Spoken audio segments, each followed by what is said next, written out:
What's going on, movie lovers? Welcome back to the Movie Watching Challenge from Apocalypse Movies. I'm your host, Jake Blaine, and I'm joined today by fellow movie watchers, Brian and Keith, and we are here to be doing episode 6 of this podcast. And we are back for this episode because last week I challenged Keith to watch a film called Enemy from director Denis Villeneuve, starring Jake Gyllenhaal, Sarah Gadon, and Melanie Laurent, I want to say. And then after we talked a little bit about that one, Keith will be challenging Brian, which is why he is here. And so he'll be hanging out, kind of listening and maybe conversing a little bit about Enemy. And then we'll be diving into whatever movie he'll be challenged to this week as well. And so let's get right into it, man. I was very excited to challenge you with this one, simply because, like you mentioned last week on our last episode, we're both director guys. We really appreciate the directing of it, and Villeneuve is two of our favorites going right now. Yeah. As a filmmaker, and so and you had never heard of this movie, and so it's one of his earlier ones, and it's something that I appreciate out of his filmography. It's one of the ones I appreciate a lot, and so just hit me with it, man. What did you think of? All right, let's say this. What was your initial response into like directly going into this movie right before you watched it? Like, what were you kind of expecting from this movie? Well, I kept imagining the other one, the Hugh Jackman one, Prisoners, which I Prisoners, also haven't seen. I just, for some reason, I still kept thinking about that one, even when they came out the same year. Same year, I think. Oh, you're right, they were 2015. Because I was looking up the stuff on Enemy, and they both came out in 2013. So I was like, okay, well, that's pretty interesting with Gyllenhaal being in both of those. Yeah. I think Enemy was first. Probably. And apparently, I was wondering, actually, before I go, let me ask you, how did you come to this movie? How did I come? It was by researching his past movies and Gyllenhaal's past movies. Okay. Because, as I had mentioned, Gyllenhaal is my favorite working actor. Yeah. Like, anything he does, I'm locked into, even if it's as crazy as something as, like, Nocturnal Animals. Like, everything he does, I'm just into. I love that movie. Okay. But I was on his train after watching Nightcrawler. And that's when I looked back at it. Okay. Yeah. And the reason I asked is, in talking about it, because I was thinking about it all the whole, when you challenged it to me, I was like, man, Enemy, like I've seen it, like I've heard people talking about it, like on the people that we follow and stuff. Yeah. Excuse me, but I don't know how I missed it. And I was wondering, how did I miss it? I looked it up. No one saw this movie. No, it was said widest release was 120 It theaters. was very small because he wasn't a big name either. And it made $1 million domestic and like $3 million total. So no one saw this movie. So I was like, okay, it's one of those that I guess it grew in following in the subsequent years. Yeah. But I watched it. I was I just, busy was doing other stuff, and I just had forgot about it until I watched it last Saturday night. Okay. And I got home from one of my son's basketball games and was like, when am I going to find time to watch it? And I was like, well, it's early enough. I'll just watch it right now. I saw how short it was. It was only just an hour, exactly an hour and a half. So I just started it. And right from the beginning, I was just like, what is this? what is happening? Very bizarre opening. First, let me just say, Villeneuve, Denis, whatever he's, Howard, Villeneuve, whatever. What a guy. What a guy. His filmmaking ability is ridiculous. What a guy. He's ridiculous. Like, what, and just, just overall, before I get into it, this movie is freaking crazy and brilliant. And I watched it twice. That is the perfect word, brilliant. It is truly brilliant. Just right, and we'll get to the ending with it, but as soon as right at the ending, I'm like, oh my god. Yeah. And I was like, wow. And bonkers. I had to watch it again. It gave me a bit of a, particularly with Gyllenhaal's performance and just whatever this is, kind of a Fight Club sense. Yeah, in a way. Where are these guys? Spoilers, obviously, for Enemy. If you haven't seen it, I highly suggest you watch it. All right, I'll add it to my list. Yeah, watch it. Although, Brian, I don't know if Brian would. You don't like movies where there's nothing happening. I don't know if this movie. So I you don't might think not. he would like this movie. Yeah, Jacob would really appreciate this movie. Has he seen it? He has not seen it. He would really appreciate this movie because he's also a Gyllenhaal guy. Like I am. Yeah, he is, isn't he? Yeah, and so he would really appreciate this movie. Yeah. Man, I'm so glad you challenged me to watch this, and it's a crazy movie. Just like I said, right, very bizarre opening. You mentioned Nocturnal Animals. That's what I thought of. It's very similar. With a very weird opening and kind of a, what in the world is going on? I know there is stuff like that's real. But whatever. Well, if you see it, you know what I'm talking about. But then the stuff with the spider, like the spider thing, was happening at the beginning. Like this lady's gonna step on the spider. I'm like, okay, please don't show that. Like, big gross. I'm not one of those people. I'm not afraid of spiders, but I don't like them. I definitely don't want to see one get squashed by some giant high heel. But the spider stuff that kept occurring all throughout the film was just really. I was like, what is this? And the idea. So the movie's. I don't even know what to say the movie's about, but. Gyllenhaal plays this guy who's a teacher. He's a professor. I didn't get what kind of teacher he is. I'm not sure. It's something very high intellectual. Something about, a lot of numbers. Philosophy, maybe. I don't know. Because he's kind of talking about control and it's like psychological stuff. Mental, like mental, psychological control by the establishments and government and mind control and all that kind of stuff. And some very poignant... obviously important to the story, his speeches that he's making in his class. And he's got this empty apartment that he's in, which I'm watching, okay. Extremely empty. It's like there's weird. Literally nothing in it. Yeah. There's a bed and a TV and whatever, like a chair. Like a chair and a table in his kitchen or whatever. Melanie Laurent, who was great. From Inglourious Basterds. Yeah. And Now You See Me. And Now You See Me. That's what I was thinking about. That. Like, Now You See Me. Yeah. That's right. And she's very good. I didn't know if she was maybe a prostitute or I guess she was his girlfriend. Yes. Per se. Definitely it turned out she was his girlfriend. Definitely a weird introduction. It's because the whole process of it is whole thing was but then he sees that he's this other guy. He's not. Yeah, went ahead of myself. But he sees, like I said, I missed the. So he watches a movie, or someone says to him, "Do you watch movies?" And I guess someone recognizes him, and he's like, "Are you in movies?" He's like, "No." Yeah, you should watch this movie called blah blah blah, whatever. And he's like, "Yeah, sure, I'll check it out." And he turns it on, and he sees it, and sees he sees himself. Yeah. Or someone that looks very much like him, and he just gets obsessed with that and seeks to find this guy. He finds out that this movie was shot locally in the city, and it's set in Canada, was it Toronto? I think it's Toronto. I believe so. Yeah. Finds out that this movie was shot locally, so he goes to find this person that looks just like him. And now the phone call. When's the last time you watched this movie, by the way? I'd probably say about 2 But you remember it pretty a little, yeah. I vividly. I mean, I remember a good chunk of it. There's definitely bits and pieces that I will forget. Okay, I don't want to be like going through the whole thing. So I'm trying not to, because I could talk about this movie for an hour. That's how I was really like riveted by it. Well, let's fast forward. Let's fast forward. Yeah. The So ending. he confronts the guy. They have this whole thing about, wait, are you me? Are you you? Do you have a brother? Are we brothers? Nope. Are we this? We got the same scars. Turns out the actor version has a wife, a pregnant wife, and he dresses real nice. They have a nice house, and the teacher version is super obsessed with trying to find out about him. Yep. And his whole life, basically. so there's one scene in the middle that stuck out to me, and that was the scene where the pregnant wife of the actor version goes to see him On the bench. and I noted, and so actually after this movie I watched, because I looked up to see what's all the reaction to this. There's tons of analysis and people breaking it down. And Chris Stuckman actually did a really good analysis of this movie. It's really good. It's probably about 25 minutes or so. And he pointed this out, and I was glad because I noticed it myself in the movie, is that in that scene when the wife goes to visit him at his university where he apparently teaches, she calls the other one on the phone, the one that's her husband, the actor version, and I noted that as the teacher Gyllenhaal's walking away, He answers the phone? he answers the phone right when he goes out of frame. Really? So that's when I first thought, wait, maybe they're the same guy. So that's something I missed. Yeah. Because that's when I noticed, because I was waiting to see if he would answer the phone and he would still be, and the teacher one would be still standing there. Interesting. But as soon as he went out of frame, he answered the phone. I'm going to have to go watch this movie again. And I was like, oh, so maybe, that's when I first had the thought that they were probably the same person. I was hoping, not hoping, but I was thinking the whole time there would be, because she was so visibly upset by it.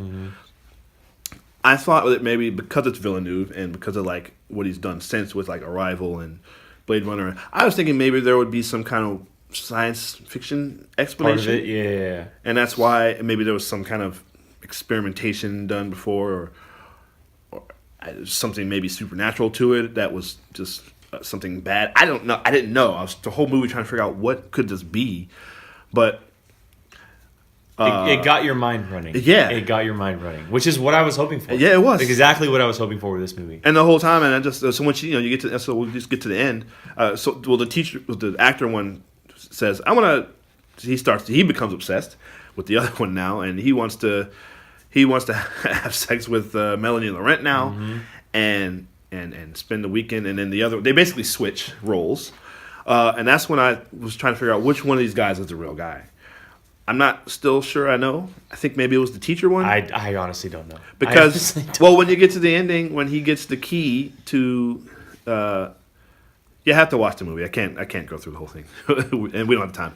But for those of you listening that haven't seen it, but when he gets that key, he finally opens it up. And that's when it looked to me like, oh, he was the teacher one. And he immediately came back to... the both kind of came together. The sense I got is that he's a teacher. He decided to become an actor, and then he became a jerk. Started cheating on his wife, and then he split and became this other person somehow. And somehow they split into two people that other people could see for some reason. But then a lot of it, from what I understand, and Villeneuve has explained, I watched some videos that I guess a lot of it is his subconscious. Probably. It's that type of movie. It's definitely that type of movie. Because I think the last scene, like when he's the jerk one that goes to see Melanie Laurent, I felt like that whole thing was in his head. Yeah. I mean, that's just like I said. It's like Fight Club in the sense that you don't really know which one's the real one necessarily.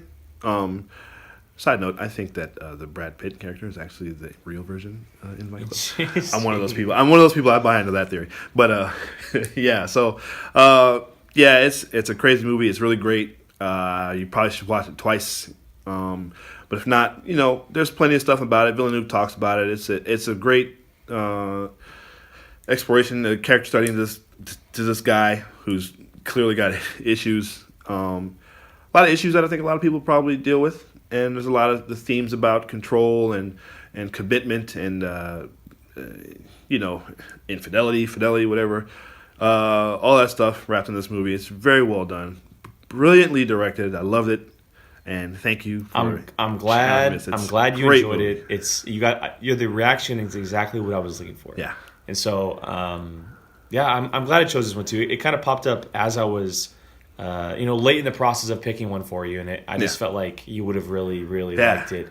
Same with Jacob, as we mentioned. I think that if he listens to this, he's definitely going to have to jump on board and watch it at some point. But let's move on to the second portion of the show. Now, you got a few minutes to wrap this up. We got to go quickly here. But what is it that you chose? Go through the process real quick of how you came to this movie and why you picked it for Brian, because he does have a pretty specific taste in film. Yeah. Well, this movie was one that I didn't want to pick one. I wanted to pick one that I hadn't seen in a while myself, because I was like... you wanted to watch it too. Because I wanted to watch it myself. Do you know what it is, Drake? No. Oh, I have no idea. I'm going to be just as surprised as you are, but I'm probably going to be like, nice, perfect. It's on the list. I'm nervous. I actually haven't... I didn't look at the list to see who else had seen it. But this actually is based on a book.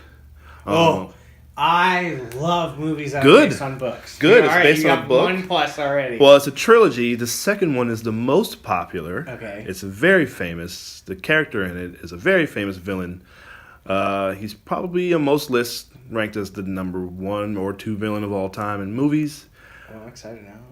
But this movie's based on a book that came out before the most famous one, so it's kind of hard to describe this. I feel like I know what it is, but what is it? So this is, and listen, the director is a bad guy. We know now, but Do you already know what it is? I think I have a feeling. It is Brett Ratner's Red Dragon. I've never heard of it. Yes. So this is I hesitate to say prequel, because like I said, the book came out before The Silence of the Lambs, but Oh, is this It kind of Silence is. of the Lambs? So this thing? is set for. Okay, I've always wanted to watch Silence of the Lambs, never have. Oh, really? So, okay. I've never seen Silence of the Lambs either. Really? Yeah.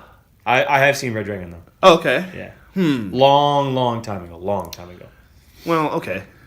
That's still good. That's fine. 'Cause this is set before. But there's some stuff that you'd probably appreciate more if you'd seen Silence of the Lambs, but that's okay. We can talk about it when you. Well, when it'll you be watch. like watching Star Wars from 1 to. Yeah. No, it's the same process. Yeah, It's, you're exactly This right. is- get a this different is person? definitely a movie that he would not turn on himself. Yeah. 100%. Well, Which you guys always pick for me. Which is a bad thing. so yeah, Red Dragon. Obviously, this is Anthony Hopkins as Hannibal Lecter. Edward I Norton. love Anthony. Oh, okay, you got two. Edward people Norton. I like. He actually plays a detective that actually caught Hannibal Lecter.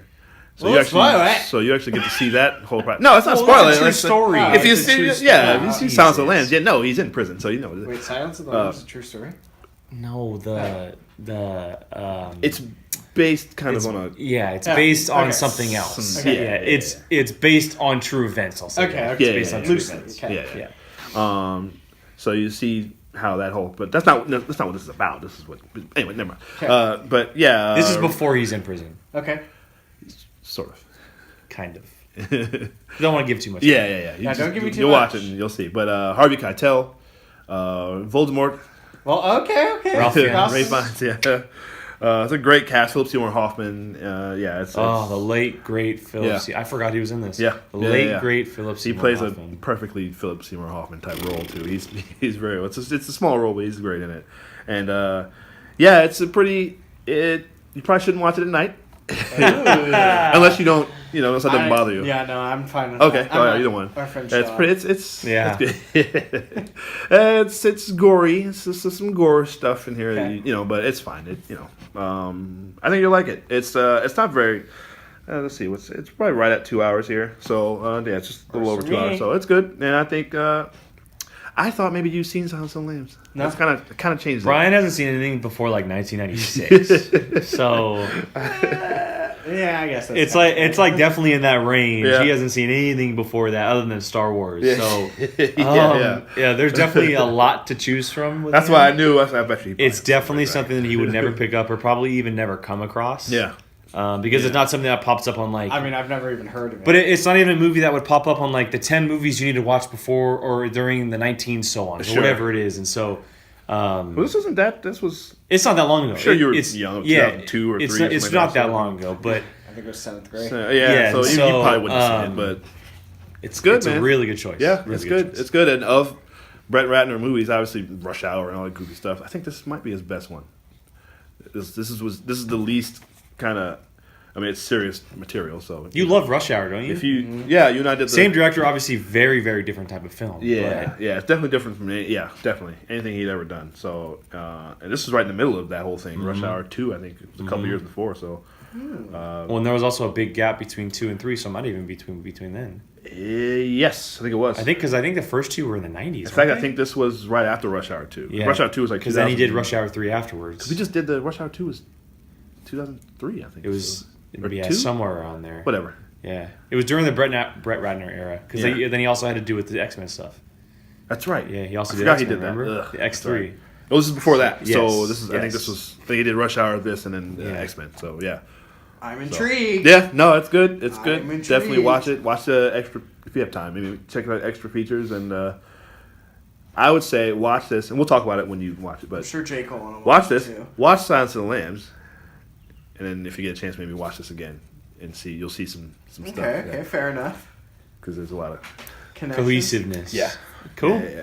But it's really good. Edward Norton's great in this movie. I love Edward. he's- Edward he's- Norton's great in everything. Yeah. He's kind of. I don't want to say he's fallen off. He's still. I mean, he's a great actor. He's still. He's he doesn't doing really do small anything. things. doesn't do. He's Yeah. doing small He's- things. But this yeah. is right in the Ed Norton era. Like Sounds good to he's me. really good in this. That's what movie, got so. him the Hulk job.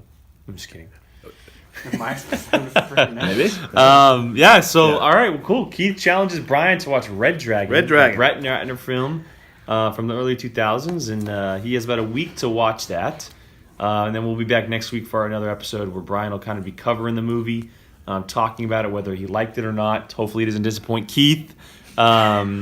Keith will be on here, and then we'll know beforehand who Brian challenges. So we can either get Jake or Jacob? myself or Jacob on here. And so He challenged me last time, so I have a feeling he's going to be challenging Jacob this time around. So I have no idea. But we'll be back next week for another episode of the Movie Watching Challenge. Make sure you head down in the comments, let us know what you thought of both Enemy, if you have seen it, and Red Dragon, without any spoilers for the latter.